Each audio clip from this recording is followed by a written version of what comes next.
The bit. I'm Andre Felix. And I'm Cheska Latungkalaw. And here's tonight's play-by-play. Rabino, the show by Mamoy. Mr. Moves puts it on. Unbelievable. On the left side. Oh, the pass! Stuck in another one. Bakunas rejecting Esteban for the win.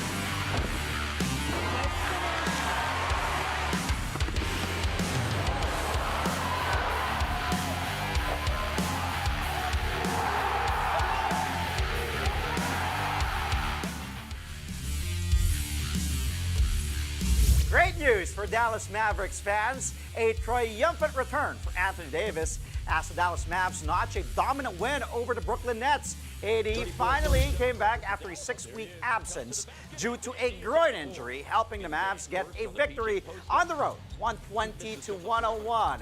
The rejuvenated Mavs ran off with a 32-17 opening period and never took their foot off the gas. The Brown chipped in 12 points, 6 rebounds, 3 assists, and a steal and a block in nearly 27 minutes of action.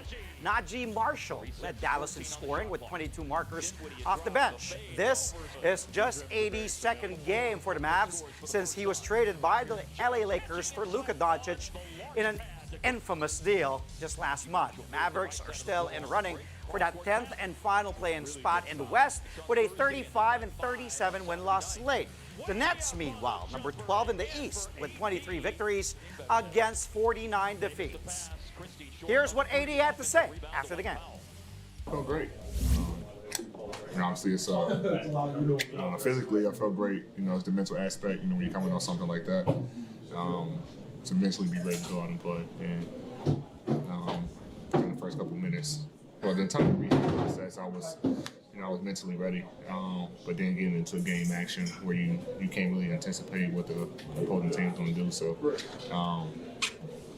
I overcame that in the first minute or so. And from there, it was just about being smart. Obviously on the minute restriction. I think Jay did a good job of managing that, even when I felt like I was good to continue. Making sure that he protected me.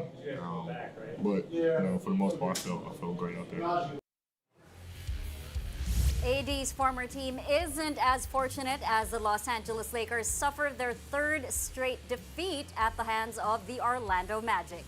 LeBron James and Rui Hachimura played their second game after recovering from respective injuries, yet the Lakers still lost 118-106. Franz Wagner and Paolo Banchero went off for the Magic, scoring 32 and 30 points respectively.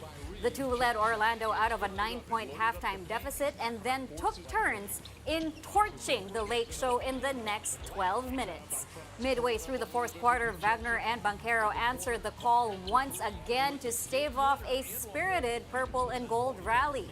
Luka Doncic, who tried to spark LA's comeback, had 32 markers in a losing effort.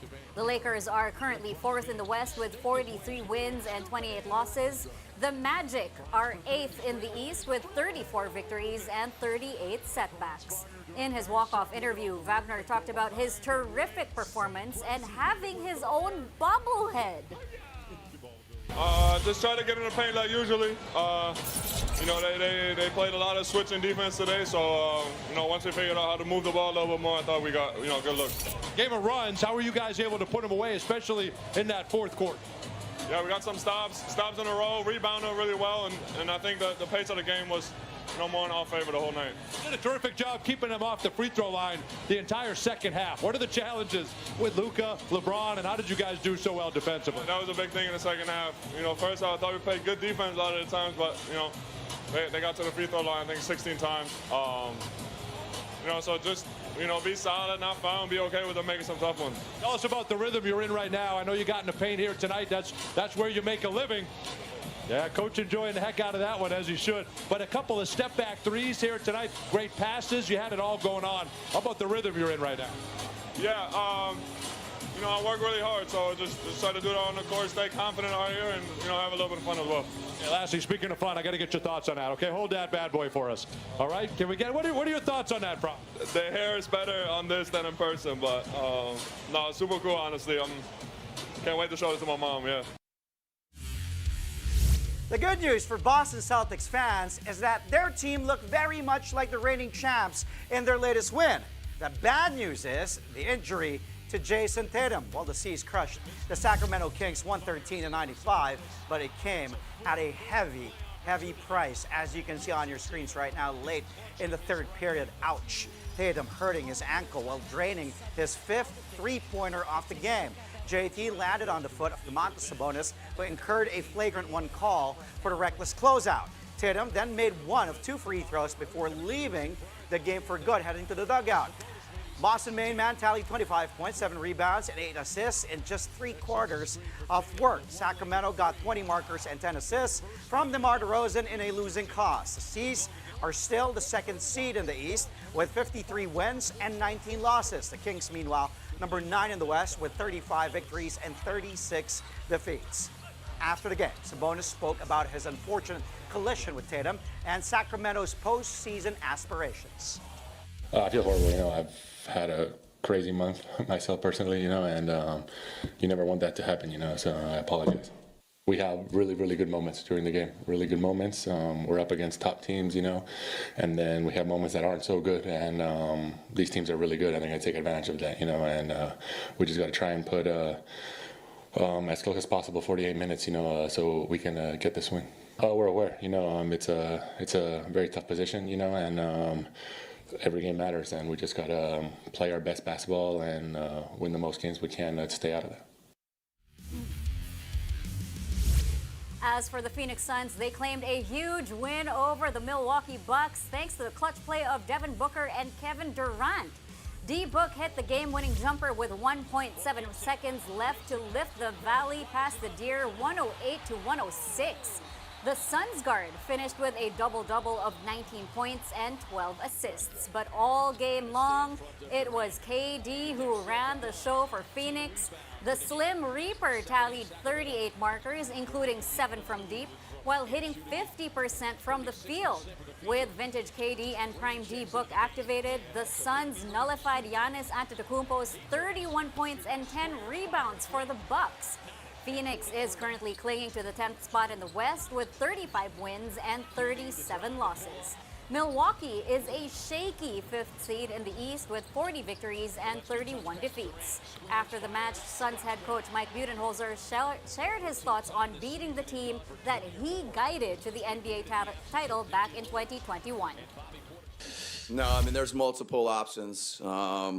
But, Royce as an inbounder all year has been phenomenal, made a good read, Oso with a great screen and, Book with the catch and the quick drive and, into kind of his spot. That's kind of his favorite spot. So great execution, really, and multiple options. And Royce made the right read. Book made the play. There's a lot of, history there. And so, I think the most important thing is our players, and if they gave a little extra for me, that would be great. So it's good to get the win. They're a great team, a lot of great players, a lot of respect for them. I'm just happy for our players, really, to be honest with you. 4 more games in the NBA for you tonight. Let's take a look at the results. Jakob Poeltl's big double-double pushes the Toronto Raptors past the Washington Wizards 112-104. The Indiana Pacers win their 5th game in a row after beating the Minnesota Timberwolves 119-103. Meanwhile, the New Orleans Pelicans lean on a balanced attack to take down the Philadelphia 76ers 112-99. And lastly, Kobe White dazzles yet again with 37 points to lead the Chicago Bulls past the Nikola Jokic-less Denver Nuggets 129-119. Coming up, it's off to the Miami Open quarterfinals for Filipina tennis star Alex Ayala. Find out how the so-called now Giant Slayer stacks up against her next opponent, world number 2, Iga Swiatek. All that and more when play-by-play returns here on One News. Stay tuned.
we're back. Thank you for joining us here on Play by Play, only on One News.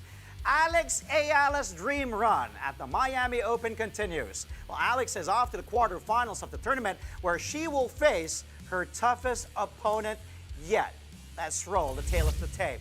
Ayala advanced to, well, we will roll in just a bit. Ayala advanced to the last 8 after her round of 16 opponent, world number 11, Paula Badosa, withdrew from their match due to an injury. Ayala entered the tournament as a wild card, but she's been making waves after taking down 2 Grand Slam winners in her previous matches. Ayala stunned 2017 French Open champion Yelena Ostapenko in the round of 64. She then pulled off another upset against 5th seed and reigning Australian Open champion Madison Keys in the round of 32. Well, Alex's next opponent, take a look now. There it is. Here's the tail of the tape. World number 2, Iga Świątek. Well, the 23-year-old Polish superstar has solidified her place among the sport's greats. Iga spent 125 weeks as world number 1, the 7th longest reign in WTA history. Świątek holds 22 WTA singles titles, including 5 Grand Slam crowns, 4 of which came from clay at the French Open. Ayala's match against Świątek is set tomorrow morning, Philippine time. On to volleyball. The Petrogas Angels claimed the last spot in the semifinals of the PVL All-Filipino Conference. They took down the Zeus Coffee Thunderbells in a do-or-die Game 3, winning in straight sets 25-21, 25-19, and 25-23. Tied at 23 all in the third set, Petrogas scored back-to-back points, capped off by a huge solo block by Myla Pablo on Thea Gagate to seal the victory. Veteran setter Chi Sayat was hailed the player of the game with 20 excellent sets to go along with 5 points. The Angels will now head to the round-robin semifinals where they will face the Creamline Cool Smashers, Choco Mucho Flying Titans, and Akari Chargers. First up for Petrogas will be the defending champions Creamline at the Inares Center in Antipolo this Saturday.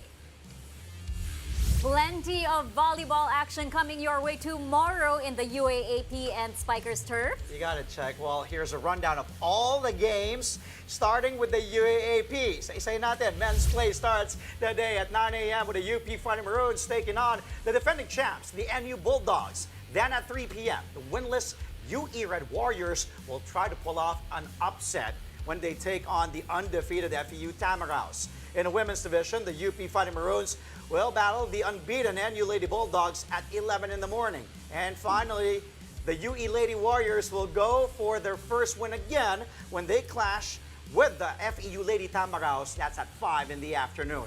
All UAAP games will take place at the Phil Oil Eco-Oil Center in San Juan City. Moving on to the 2025 Spikers Turf Open Conference semifinals. At 3:30 p.m., the Crisscross King Crunchers look to secure their finals ticket as they face the VNS Lady Creek Griffins. Then, to cap off the day, the Savoj Spin Doctors and Signal HD Spikers go head-to-head at 6 p.m. in what could be a deciding battle for a final slot. The Spikers Turf Games will be held at the Rizal Memorial Coliseum in Manila. Catch all the action live on One Sports, One Sports Plus, and on the Pilipinas Live app. You can also watch the UAAP games on the UAAP Varsity channel.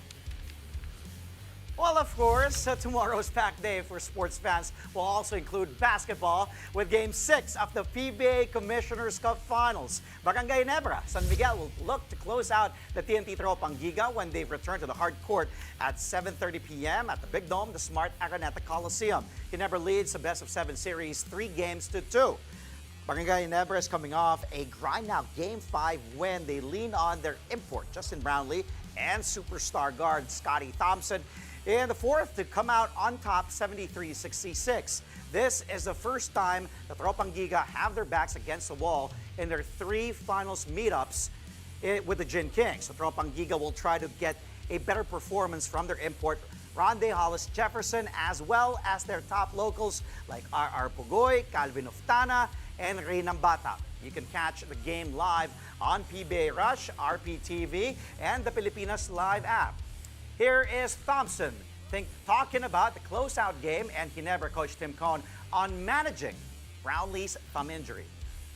We can only hope at this point. I don't think there's any doubt he's going to need surgery when this series is over to help reattach some ligaments onto his thumb. But he's just going to manage his way through it at this point. Our trainers are working around the clock with him, keeping the swelling down, doing whatever therapy they can do for him, icing, whatever. But the bottom line is he's just going to have to go through some pain to try to get this championship. We have to focus lang on just one game, no past, no future for us. We just focus sa game na yun. Closeout series is the most hardest game. No, we always talk about that, but let's see what we can do the next game. But bibigyan namin yung best namin. Coming up, Dwight Howard gets honored by the Orlando Magic as he becomes the 13th person to get inducted into the franchise's Hall of Fame. That story and more when Play-by-Play returns.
You're watching Play-by-Play on One News.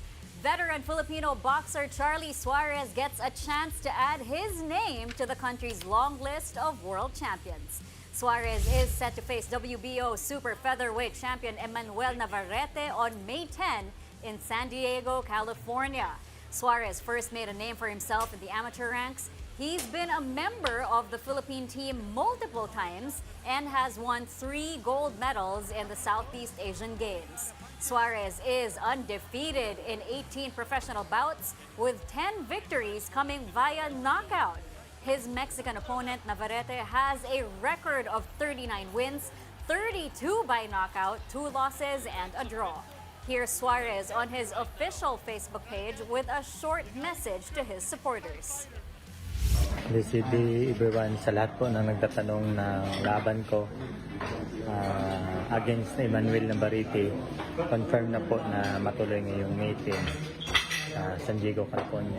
Sa lahat ng mga Pilipino nandyan, mga supporters, Nood po kayo. Main event po tayo sa laban natin ngayong meeting. Tapos lang ng conference namin. God bless us all.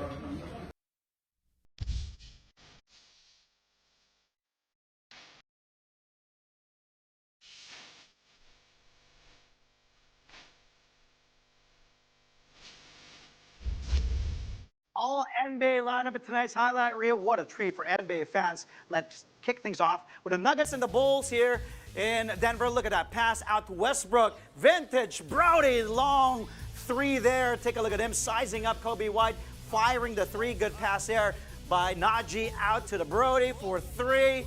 Big three. And now, that's not just another play because Westbrook just passed Kevin Garnett to enter the top 20 in the NBA's all-time scoring list as his only three of the game.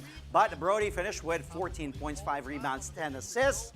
And the Nuggets, though, unfortunately losing this one 129 to 119 thanks to Kobe White. Okay, move on to the next play. Celtics-Kings. Take a look at this play against LaRavia. And then look at Valanciunas sagging off because look at Jason Tatum. One leg three, like making it look like a runner. That easy. Wow, look at JT. But unfortunately, though, maybe sign of things to come, unfortunately. But what a play for JT. He had 25 points in just 3 quarters. The Celtics crushed the Kings in this one, though, in Sacramento, 113 to 95. And as we mentioned earlier in the report, Jason Tatum injuring his leg later on and spraining his ankle. Prayers up for JT. On to the Mavs and the Nets now. Spencer Dinwiddie takes it away from Cam Johnson. Here it is, running, taking the break. Take a look at this lob. Boom! What a finish there. What a lob by Spencer Dinwiddie. The alley-oop to Kai Jones. Look at his head here. Take a look at that head. Ooh, almost hitting the backboard. By the way, Dinwiddie had 16 points, 12 assists, 4 steals. Kai Jones had 13 points, 9 boards as the Mavs blow out the Nets 120 to 101. Take a look again at that one. Woo, making it look easy for Kai Jones. And even a challenge from Nick Claxton, no problem there for Kai Jones again. Woo. Now, Suns-Bucks. This is a good game here in Phoenix. Take a look at that pass, Booker, then seeing a cut. Ooh. The poster on Giannis Antetokounmpo, the 2024 draft's 28th overall pick. Had to look at Booker, loving that play. Take a look at that pass again. Good pass to Devin Booker, and then it started from Colin Gillespie, ends up to Book, and then Ryan Dunn for the finish. One-hander on the Greek Freak, Giannis Antetokounmpo. Take a look at that play again, the shovel to the trailing, to be young and athletic. Oh, posterizing the Greek Freak. By the way, Dunn had 12 points, 9 rebounds. But that is not our top highlight, believe it or not. Coming from the same game, Booker for the win. What a move by D. Book, stepping side there, creating some separation, some space against Brook Lopez. Whoop. And then the finish, the kill with 1.7 left. Book, of course, winning it for Phoenix. Final score there, 108-106. Suns beat the Bucks. D-Book having 19 points, 12 assists in this one. What a game. What a great set of highlights for tonight. Still on a Tuesday. Tuesday pa lang, no? Check naman. Before we go, we want to congratulate NBA legend Dwight Howard for getting inducted into the Orlando Magic Hall of Fame. A ceremony was held at the Kia Center ahead of the Magic's game against, fittingly, another D12 team in the Los Angeles Lakers. Howard is the 13th inductee into the Orlando Magic Hall of Fame. The 2004 #1 overall pick played 8 seasons with the Magic, leading them to the finals once during the 2009 season. He's also the franchise's all-time leader in points, rebounds, blocks, free throws made and attempted, and minutes. Dwight was also with Orlando when he won 3 consecutive Defensive Player of the Year awards from 2009 to 2011. Howard is likewise a 2025 finalist for the Naismith Basketball Hall of Fame. Here's an emotional Howard reflecting on his journey with the Magic. Being 18 coming into the NBA is very difficult. I was bubble boy. For you guys who don't understand, I was a bubble boy basically. lived in this one bubble, then I was placed into the NBA and into the Magic. And I went into a whole new world. And my teammates, though I was hard-headed, they did their best to try to get to me. To the city of Orlando and the Orlando Magic fans, I just want to say thank you. My time here with you guys was amazing. Being at 18, coming from a real small school, a real faith-based school with a small church, into the Orlando Magic family, I just felt so much love. I felt like anything could be done, anything could be possible with this city. Thank you, fans. We went through a lot, had some rough times, some boos, some cheers, some bad signs that I've seen, but in all, it's a memory that I never want to ever forget. Well deserved. I can't blame the guy for being very, very emotional. He has battled a lot of criticisms. It's been in a his roller career. coaster Yes. for grabe. Dwight Howard. Diba? But you know, I'm glad that he's getting his flowers. Yes. Because As he should. As he should. And we love, you know, giving people the recognition they deserve. Correct. And remember, he was also here. He was having a great time with the fans. He was so nice. He loves it. January 2024, gusto na nga mag-import when he played for Strong Group in the Dubai International Championship. But congratulations again to DH12 Dwight Howard. And that's all from us tonight. Catch us again tomorrow, though, at 8:30 p.m. for a play-by-play of the day's top sports stories. Play-by-play is on One News, that's Signal TV Channel 8 on SD and Channel 250 on HD. We are also available on Signal Play and Pilipinas Live. I'm Andre Felix. And I'm Chaska Liton-Calao. Thank you for watching. Good night.